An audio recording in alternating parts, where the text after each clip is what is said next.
Pues arrancamos conversaciones en los Goya, unos encuentros que estamos haciendo en la SER desde hace un par de temporadas. Hoy hemos juntado a un grupo de directores y directoras del cine español nominados en la categoría de Mejor Película. J. Bayona, por La Sociedad de la Nieve. He ido al que estaba bebiendo justo. Hola, ¿Qué tal? ¿Cómo estás? Muy bien. Sigo por ese lado, Estíbaliz Urresola, 20.000 especies de abejas. ¿Qué tal? ¿Cómo estás? Muy bien, muy contenta. Y me voy al otro de la mesa, Isabel Coixet. Un amor, ¿qué tal? Bien, muy bien. Gracias por estar aquí. David Trueba, iba a decir un amor también. Gracias, un amor de persona. ¿Saben aquel? ¿Qué tal?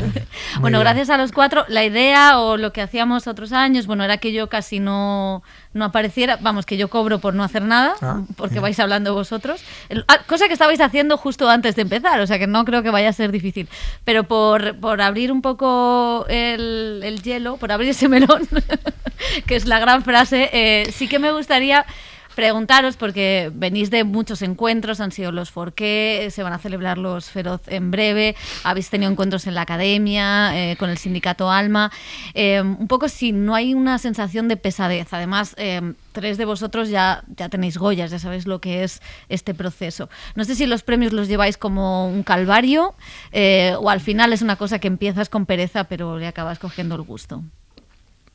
Para mí lo mejor de estos premios, lo que de alguna manera valoro es, pues hacía tiempo que no veía a David y tenemos que chismorrear de nuestras cosas. A Bayona igual, a Estíbaliz no la conocí el otro día en unos premios en Berlín y hoy ya hemos hablado de nuestras cosas, ya hemos hecho, como decimos en Cataluña, safareig, o sea, lavadero, y pues eso, hablar con Pablo, que es un amigo Pablo Berger, que es un amigo al que nunca veo. Esto es lo importante. Todo lo demás, sinceramente, todo el mundo lo sabe, no es una novedad. La alfombra roja, no la entiendo. El ponerte, que te cambien los zapatos en una sesión de fotos, lo veo fatal. Esta cosa de ensayar la cara para cuando no te dan el premio, porque claro, a mí no me han nominado para los Forqué ni nada, que encima son los únicos premios que tienen talón, que esto la gente no lo sabe y es muy importante. Yo tampoco me he enterado ahora, sabes, me lo acaban de contar. No, bueno, Vosotros sabéis que yo no gané sé un por Forqué. esto. Yo gané un Forqué por el orfanato. ¿Y todavía no te han pagado? Y no estaba en la ceremonia. Me llamó mi madre el día siguiente y me dijo, enhorabuena por el premio. Dijo, ¿yo qué premio? Y dice, pues que anoche en la segunda cadena Claro, porque había un premio, estaban todos los directores menos tú. Esa era de Telecinco. No voy a buscar culpables, pero alguien se quiso ahorrar el billete de tren. Es que es de Barcelona, y claro. estaban todos los directores menos yo, y me enteré porque mi madre me llamó el día siguiente. Y encima, claro, ¿y tus productores se quedaron el talón? ¿Qué talón? Pues para ¿Cuánto mí, es el claro. talón? Que es un talón que está bien el talón. ¿Cuánto es, Esti? Yo no lo sé. Ahora nadie lo sabe. Pero eran como no, 30.000 euros, ¿eh? Es para los productores, me imagino. Claro. Sí, ¿o qué? para los Sí, productores sí. de Bookshop me lo dieron. Bueno, se lo dieron a los productores, Qué bueno. pero a mí me alegré por ellos. Hombre, Pues una comisión a me partir de ahora podían voy a haber hacer dado. mucha campaña para ese premio, ¿no? Es Porque que ese O te hace es, productor. Ahí David. ya- ¿Qué? David, ese es el Ese es premio. el que hay que Ese es el que hay que ganar, ganar. Qué absurdo. ¿Quién quiere el Goya? Joder, de verdad. Y Porque yo la sí gente me nos entero. pregunta aquello de ¿y con el Goya no te dan Sí. dinero? Y no me dan, Me no. pregunta mucha gente eso. Sí, Sí, sí, con sí, el sí. Goya dan dinero. Y entonces les decimos, yo les Oye, digo ¿dan? siempre, digo, no, No vaya a ser es que no- solo no me haya prestigio. enterado. ¿Te imaginas que ahora todos habéis cobrado por el Goya menos J. Bayona? Bueno, ya sería la hostia.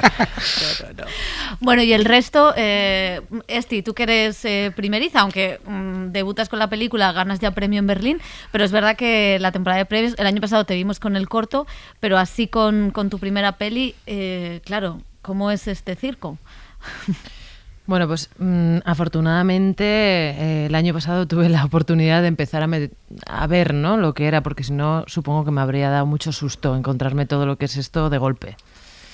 Pero pues es esto, ¿no? Es un poco, lo hablábamos antes a veces, y es cierto, y cuando el otro día hablaba sobre lo de los premios, no tiene...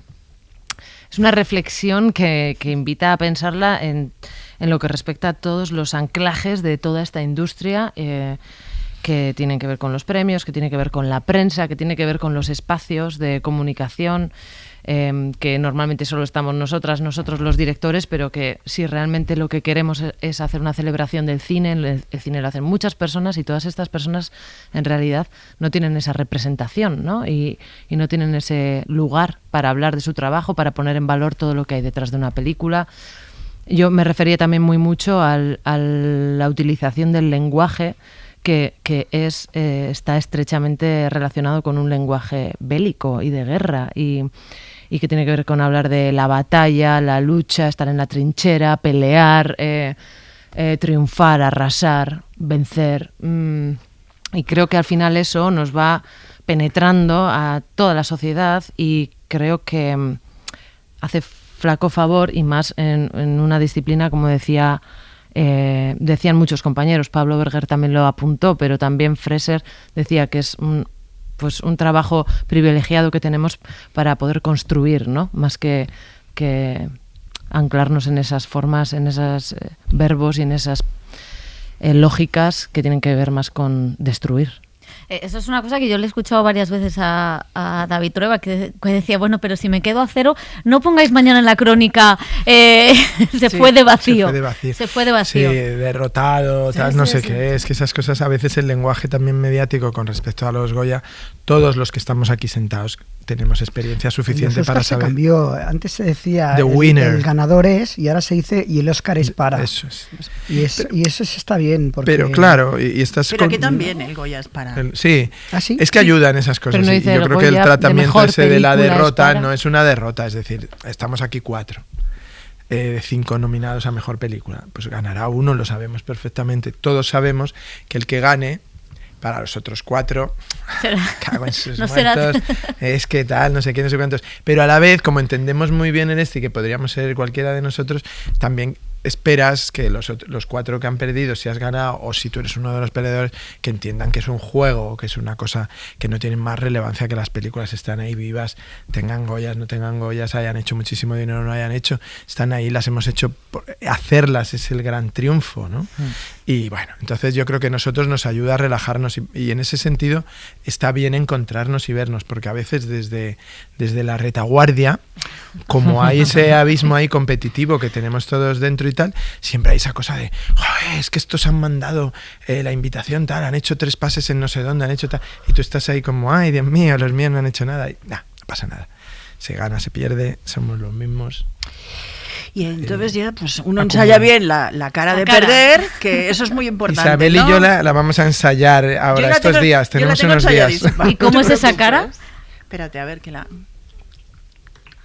Lo he hecho bien, ¿eh? La gente que nos esté simplemente escuchando no... Es verdad que estás en el asiento y estás pensando a ver cómo sí, no, ¿verdad? Claro. A ver qué cara pongo que no parezca, que no quede mal, porque claro, a lo mejor haces una cosa que la gente entiende mal, ¿sabes? Entonces ahí estás como más preocupado de que la gente no te malinterprete que no... De convertirte en meme también.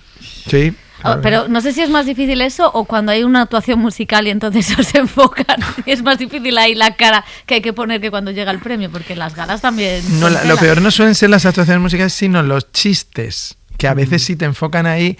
Entonces yo les doy el consejo siempre a todos de que la gala se hace para promocionar el cine español y los premios, ¿eh? Y bueno, los Feroz os promocionáis vosotros, los periodistas, o los Ondas se promociona la cadena SER, o los Príncipe de Asturias o Princesa de Asturias es para promocionar a la Princesa de Asturias. Es decir, la gente no tiene que equivocarse, los premios no promocionan al ganador, sino promocionan al que los da. ¿Te imaginas que los Goya fueran para promocionar a la Princesa de Asturias? Pues ahí podría ser perfectamente. ¿no? Bueno, yo he estado en los BAFTA y el Príncipe. El crossover. El director de la institución es William, ¿no? Sí, el Príncipe de Gales. Es el calvito. Y de golpe se levanta toda la sala y hace un discurso. Silencio, entra el ahora rey, ¿no? El rey, no. Sí, el hijo del rey. Y yo flipé, yo dije, madre mía, qué cosa, ¿no? Todo el mundo de Hollywood callado de golpe, porque entraba... Pero bueno, hay una cosa que es cierta, y yo cerraría ya este tema y hablemos de las películas. Venga. Abramos otro melón. que es que realmente cada vez se habla menos en los medios del cine, cada vez tiene menos páginas en los diarios, cada vez tiene menos cabida en los informativos. Entonces cualquier acontecimiento cultural, bienvenido sea para que hablemos de nuestras películas, incluso esas alfombras rojas que detestamos porque no sabemos posar. Yo no sé cómo posar en una alfombra roja porque yo no soy un modelo. Entonces digo que me estoy poniendo la mano en el bolsillo demasiado para adentro, como como ¿sabes? Es que de golpe yo no bolsa el pantalón. No, y entonces pues eso incluso también es importante para que en un momento dado ciertas publicaciones hablen del cine español en un momento dado. Entonces aceptemos que vivimos en este mundo, ¿no? Y después otra cosa es la actitud que nosotros tengamos hacia nuestros trabajos o hacia nosotros mismos, ¿no? Y ahora os pregunto por las películas, por vuestras películas, pero sí que has dicho una cosa que es que me interesa como parte de, o sea, yo no estoy en la industria del cine, pero me dedico a hablar de películas y claro, llegar a los espectadores, porque cada vez hay menos espacio en los medios de comunicación y por qué cuesta tanto. Muchas veces hablas de una película o a mí me dice mi madre, se ha estrenado tal película y digo, hombre, mamá, tengo un programa de cine, hemos hablado de ella. ¿No? Quiero decir que hay mucha gente se entera por otros medios alternativos. ¿Por qué no se está conectando? ¿Qué está pasando? O si creéis que sí que se está conectando y no ha cambiado nada. Pero la reflexión de Bayona me interesa, porque es cierto que cada vez hay menos espacio, cada vez hay menos críticas, cada vez hay menos posibilidad. No sé si tenéis esta sensación y si tenéis alguna posible solución. A mí lo que me preocupa, Pepa, es que tu madre no te escucha cuando tú hablas en los programas. Esto no me parece bien, tengo que hablar con ella. Tenemos que hacer un diálogo. Señora Blanes, por favor. Pues es que bueno, es algo que tiene que ver con que el papel que ocupa el cine en el imaginario general, ¿no? Hay otras muchas cosas, muchísimas. El cine ya no conforma ese imaginario donde tú aprendías a querer, a pensar, a besar, a follar, a reflexionar, aprendías lo que sentía la gente cuando salía de Dachau. Ahora pues hay muchísimas, no sé, hay un montón de cosas que te cuentan cómo debemos vivir y que han acaparado el espacio que tenía el cine para la gente al menos de mi generación y alguna posterior. Y es normal entonces que los medios pues tengan menos espacio. No, yo creo que la cultura, o sea, no solo el cine, la cultura y el arte están perdiendo el hueco en la sociedad porque, bueno, hay un negocio en las otras cosas que es desatado y es brutal. Y quiero decir, yo siempre creo que la comparación con el deporte es una buena comparación porque en muchas ocasiones el Ministerio de Cultura y Deporte y Educación han ido juntos y por lo tanto compararnos con ello ahora mismo sería terrible. O sea, creo que el deporte está consumiendo horas y horas y horas y horas y horas y horas de los medios, tiene muchísima importancia. A base de la idea de competir. Es muy sano, claro, pero me parece que es excesivo, o sea, es decir, que es excesivo. O sea, realmente que cuando nominan a una película española al Oscar no sea portada de todos los periódicos y que lo sea cualquier trofeo que gana cualquier español mucho menor y de mucha menor importancia es portada el lunes o el día que sea en todos los periódicos, a mí me parece digno de hacérselo estudiar. O sea, es un poco loco y no tengo absolutamente nada contra los deportistas. Además, algunos son hasta amigos míos que piensan lo mismo que yo, que es un exceso de información porque es una información blanca que contribuye también al entretenimiento, digamos, como más leve de la gente, ¿no? Que neurona en actividad cero, ¿no? Que pues, estás viendo un de golf, estás viendo un partido de tenis, estás viendo tal, pero tus neuronas no están activas, por eso lo ves, además, para relajarte, ¿no? ¿Algún apunte, Esti? Bueno, me pregunto, o sea, por una parte seguramente sea reflejo de los cambios sociales, pero también me pregunto, no sé, más que una respuesta, es una pregunta si hay una intención también por parte de la dirección de los medios de comunicación de realmente estrechar o acortar, apocar ese espacio para la cultura y el arte, no sé. Yo creo que también se le dedica mucho espacio a lo de los negocios y la economía, que es lo primero que yo tiro pues cuando abro el periódico, en serio. Esa cosa del País del Domingo, de esa cosa como de color naranja, salmón. Que es que nunca... Salmón, es un poco pared de la Thyssen. ¿Qué hay en esa cosa? Para mí es algo como ya reflejo, ¿no? De todas esas páginas que dicen, llenas de numeritos. Dicen, hazte rico, hazte rico, hazte rico, hazte rico, hazte rico. Pero... Pues por eso digo que quizá hay una intención. Pero ¿no? es que el dinero, ahí tienes toda la razón, el dinero se ha convertido en un valor social también alucinante y nosotros en parte somos culpables. Coppola hace muchos años dijo que él hizo una previsión de que su negocio iba a cambiar mucho cuando empezaran a publicarse las cifras de entradas o de taquilla, digamos, cada lunes en la revista mítica Variety, ¿no? Y él dijo, esto es un baremo que no va a ser bueno para medir nuestro oficio. Y no se equivocó. O sea, ese baremo, que es interesante y que aporta, digamos, conocimiento y luces, y que en la industria es muy interesante porque también percibes por dónde va el público, qué cosas les gustan, qué cosas están esperando, pero no es el único y no puede ser el único. Entonces se ha convertido todo en una competición deportiva donde se puede medir. Entonces yo ya oigo hablar de países ganadores y países perdedores, de el informe PISA, el ranking de universidades, no sé qué. Me parece todo una basura integral. Que le digan a la gente que Harvard y el MIT son las mejores universidades del mundo es mentira. Es mentira. Lo que tienen es un presupuesto brutal, una cantidad de profesores comprados, de horas de publicación, de tal, que no se puede permitir la Universidad Complutense ni la UB, que son universidades excelentes, pero que en ese ranking no van a aparecer nunca por encima del 200, porque los propietarios que somos las sociedades de esas universidades no tenemos fondos para colocarlas más arriba, pero el trabajo que hacen es fundamental. Entonces, Coppola acertó.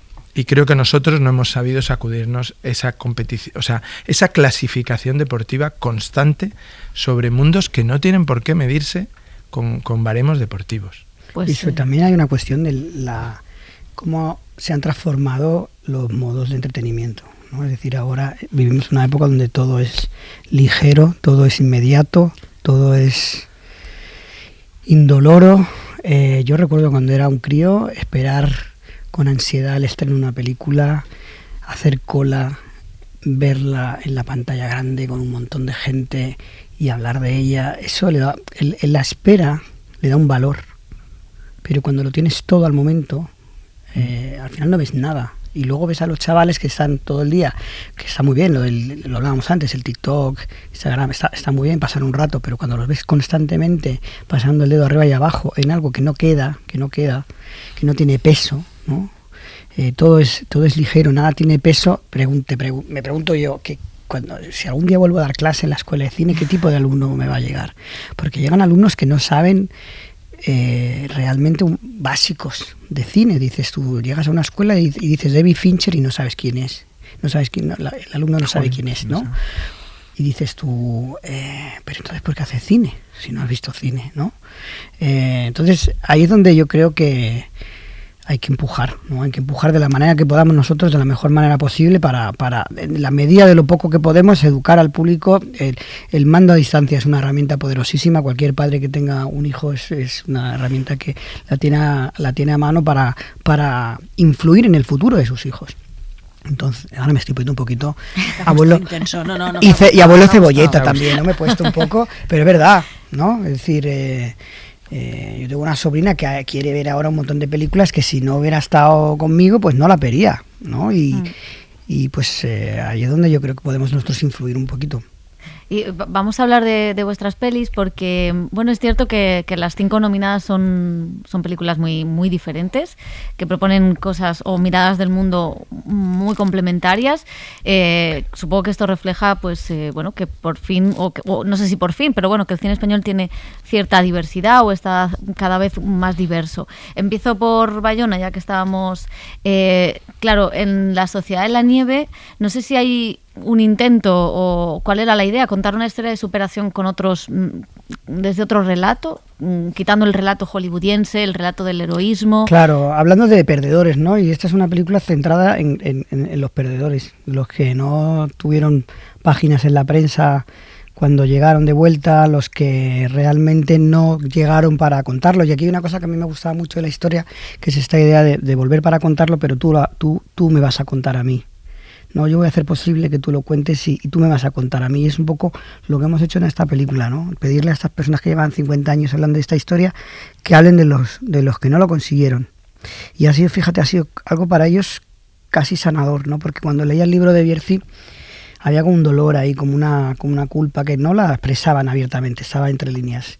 Y sin embargo necesitaban otra película, necesitaban seguir contándola. Y yo con el tiempo trabajando en la película me di cuenta que les faltaba eso, les faltaba de alguna forma algo donde dieran las gracias a los que no tenían nada y lo poco que tenían se lo dieron a ellos.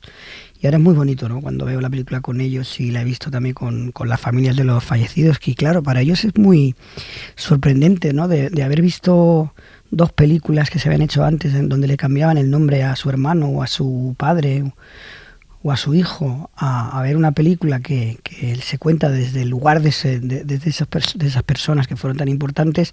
Es una manera también de reivindicar esta historia de luchar contra este relato de los ganadores y del heroísmo entendido desde esta cosa más chirula del guerrero.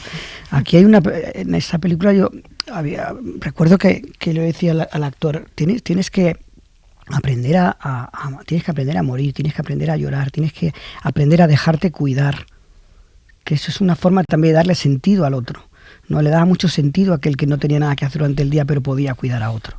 Y así no perdía la cabeza, ¿no? Porque fueron 72 días de dormir y comer, no hacían otra cosa. Entonces, para mí esa era la razón de ese sentido, ¿no? Yo cuando escuchaba el otro día a Estíbaliz en el discurso tan bonito que hizo, pensaba en eso, es decir, bueno, que es que no estaría ella ahí si no estuvieran todos los perdedores también de esa ceremonia, que esas ceremonias se hacen con todo, y esta industria se hace con unos que ganan y 4 más que pierden, ¿no? O sea, que no se llevan el sobre. Claro, y todos somos los que hacen posible ese evento, ¿no?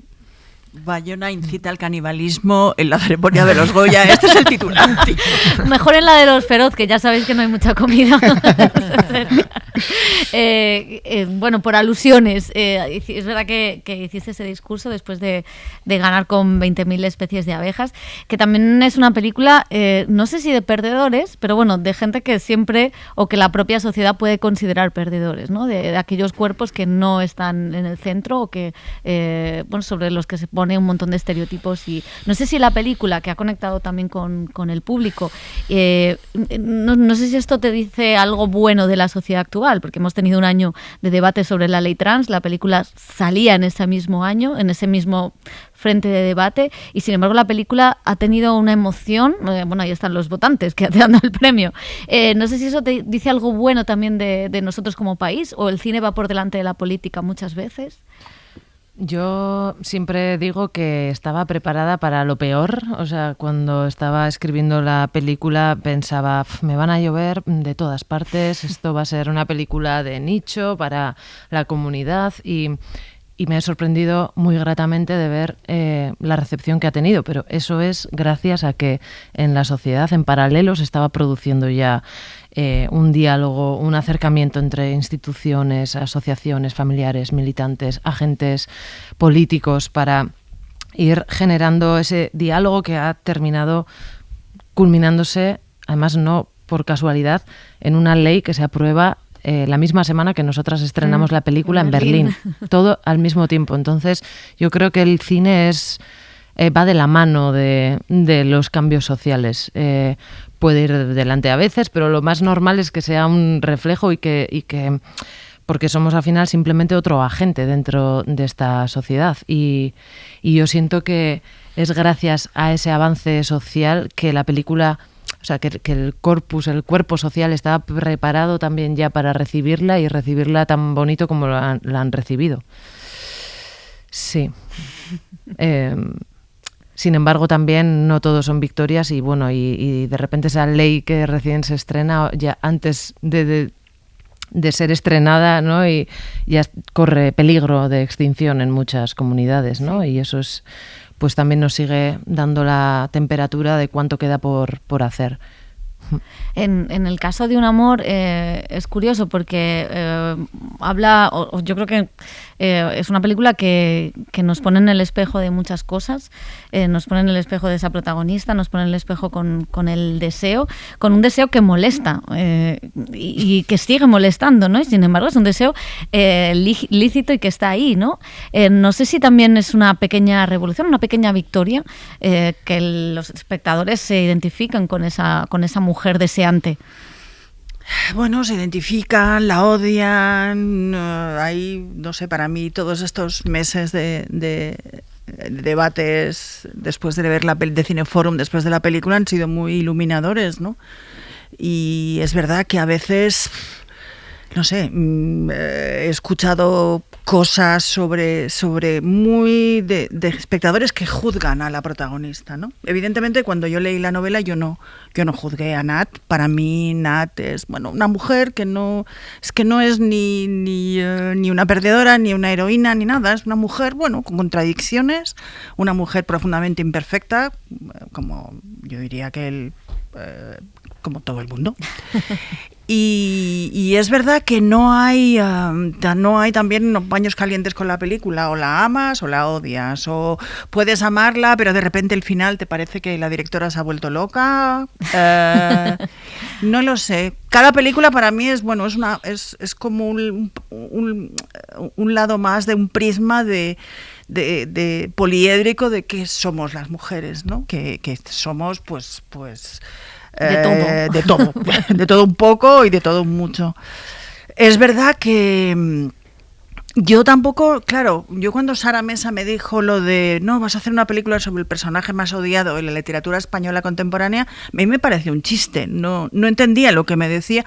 Es verdad que luego lo he visto pues gente como casi peleándose en el cine por defendiendo algo que dices, pero si esta mujer lo único que quiere es que alguien le dé un abrazo, si es que tampoco no está aspirando a cambiar el mundo, no está aspirando a ni siquiera que la amen apasionadamente, solo quiere un abrazo, alguien que la escuche un poco, ¿no? Y eso que parece tan simple, pues no es tan obvio. Y sobre todo, si hay algo que me gustaría que la gente se llevara con la película es, bueno, pues si no hay nadie que te abrace, pues tendrás que abrazarte tú misma y bailar. Y bailar, por supuesto. Siempre bailar. Siempre bailar. Sí, por favor. Bailar y comer no tortilla como la que os he puesto.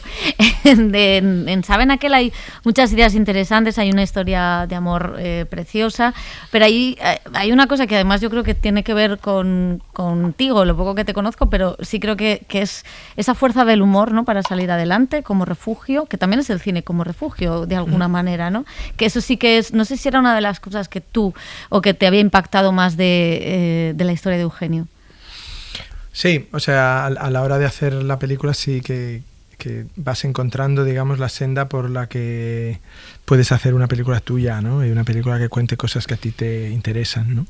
Y en ese sentido yo encuentro algo en lo que me siento identificado en el retrato de la vida inhóspita, en los golpetazos impresionantes que le puede dar a una persona la vida, y al mismo tiempo esa capacidad inmarchitable de muchas personas de salir adelante y de encontrar una razón o un refugio en sí mismos, en el proyecto, a veces pues laboral o vital, en por supuesto la promesa de que más allá del camino donde ha habido una desgracia puede haber una cosa buena, ¿no?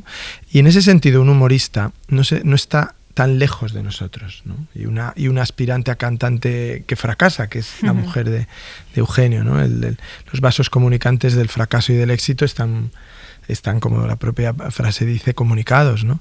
Pero luego también es verdad que todos necesitamos en algún momento refugiarnos y el cine, antes lo hablábamos, el cine fue durante muchos años un refugio para la gente. Refugio de fantasía, de emoción. Eso está muy bien contado en La Rosa Púrpura del Cairo, ¿no? Y en muchas otras películas que retratan eso, ¿no? La gente que no tiene otra cosa y se sentaba y iba allí con la merienda o con la cena y con los hijos o con el marido y soñaban que vivían en una casa que no tenían, o que tenían unas vidas que no tenían, o una belleza que no tenían, ¿no? Y el humor también es algo de eso. El humor es el recordatorio de que a todo se le puede dar la vuelta y a todo se le puede mirar desde su lado ridículo, ¿no?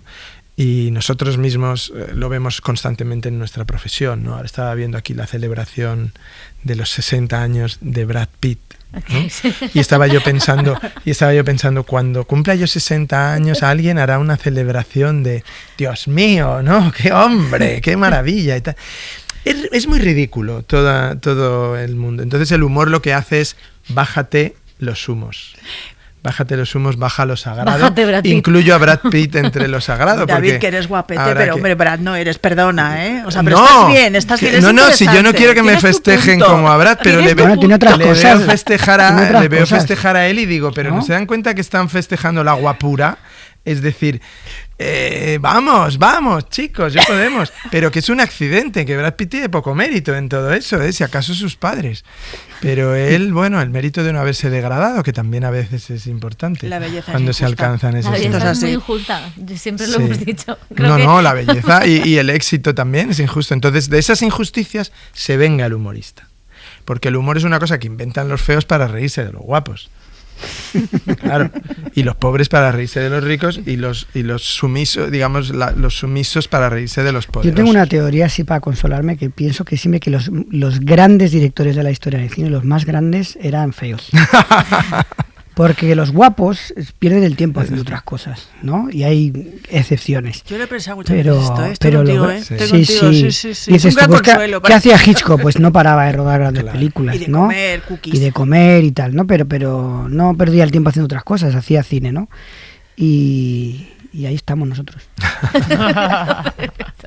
No es verdad, sois guapísimos y muy inteligentes y muy buenos ser grandes directores.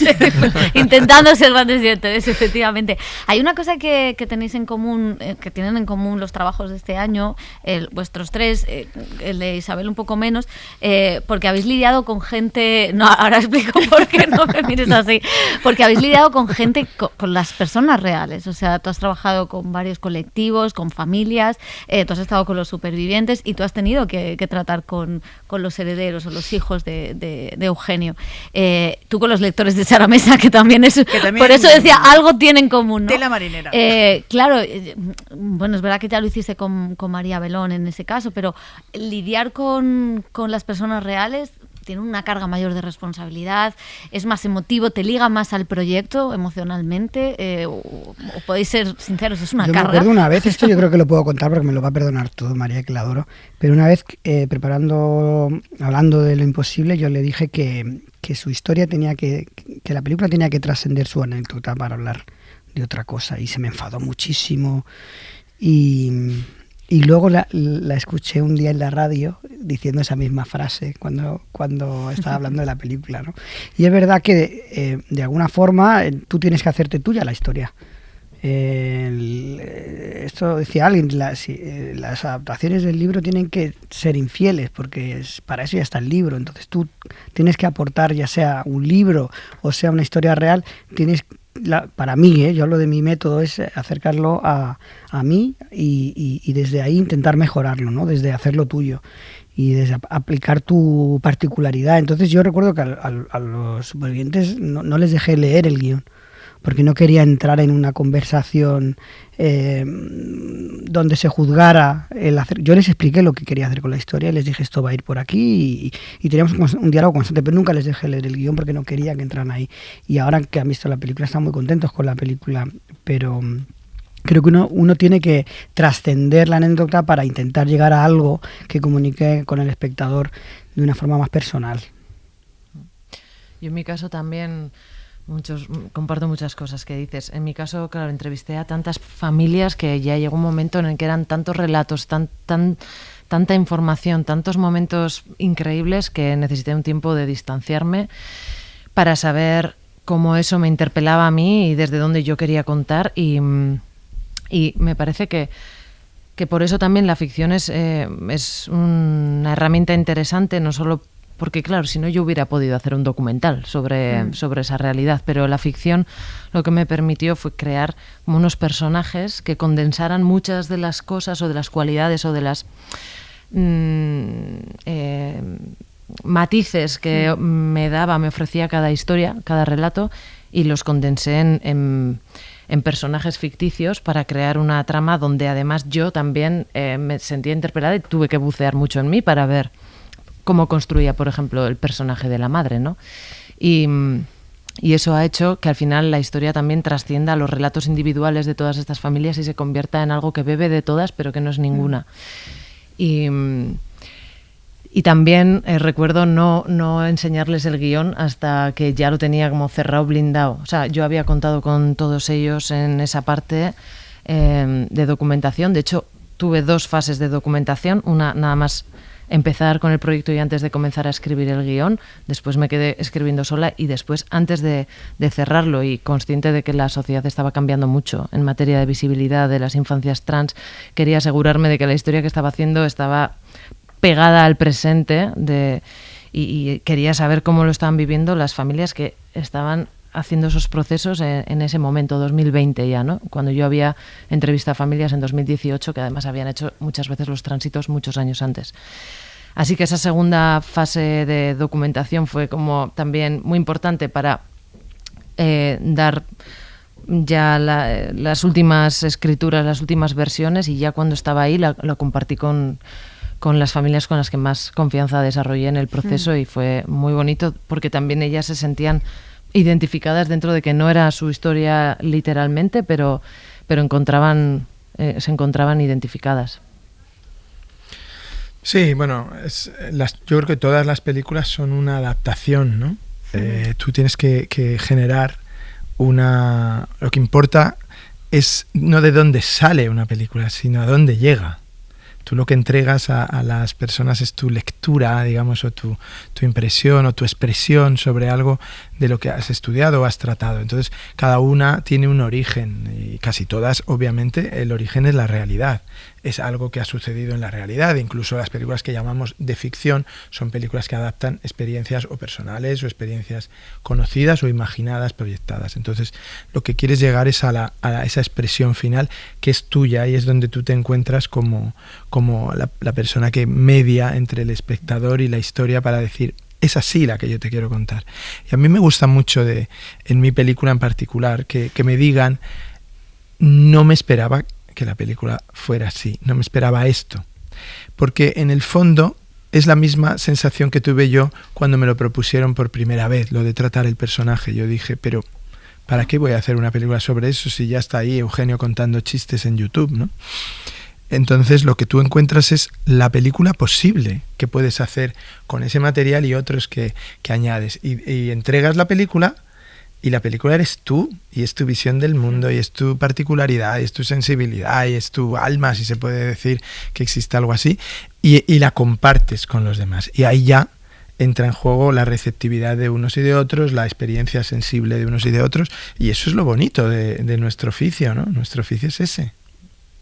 Y en el caso de, siguiendo con lo de las adaptaciones, de Philly Roth a Sara Mesa. Pasando por Penélope Fitzgerald. Exactamente. Que ha sido, porque era muy generoso cuando decías que Sara Mesa te había dicho, aquí lo tienes, haz lo que tú quieras, ¿no? Sí, no siempre se encuentran autores así. No, y tenemos en el cine español hay una gran tradición de autores muy enfadados con sus adaptaciones. En paz descanse, los que, etcétera.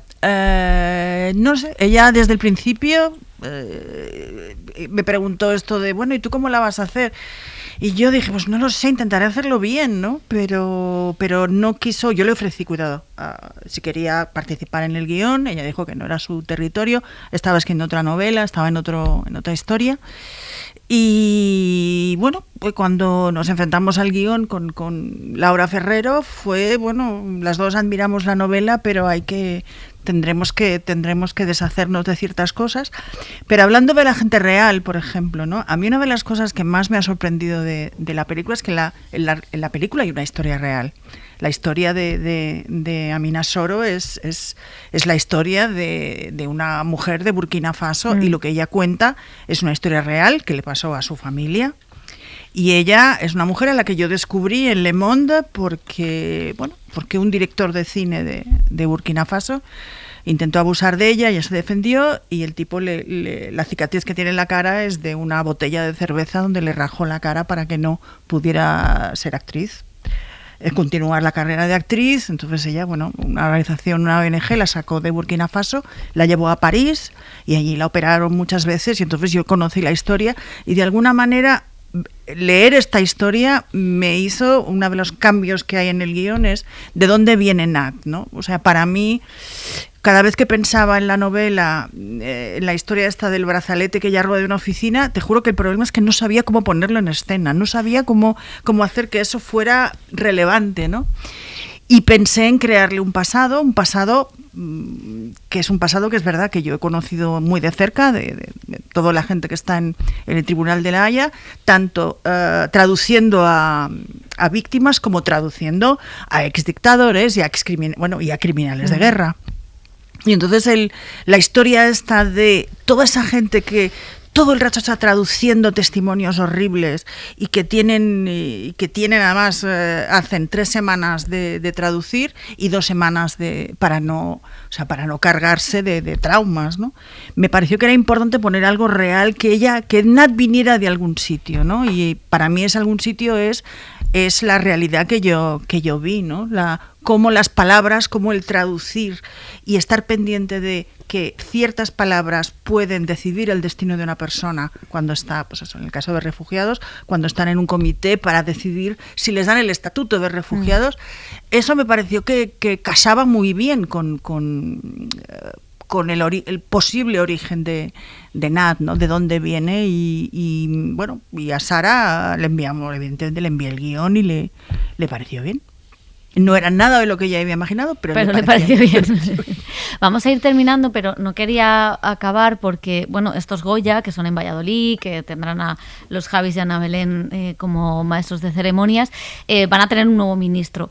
No sé si alguna vez os han propuesto ser ministro, porque siempre ya tenemos una edad todos, pero sí que muchas veces os hemos escrito, os han propuesto ser ministro. Este WhatsApp se ha llegado a enviar. Bueno, en la política pueden pasar cualquier cosa, ¿no? Pero yo creo que los que estamos aquí somos personas responsables. Sabemos, todo director de cine tiene una responsabilidad muy fuerte de dirigir a un grupo y de saber hasta dónde están sus límites, qué delega, qué puede delegar, qué dirige sin saber hacerlo, pero orienta como tiene que ser. Y por lo tanto creo que también eso nos da muchas armas para comportarnos en nuestra vida pública, y espero que... Y decir que no. Cuando te proponen un despropósito como eso. Saber las limitaciones de nuestra...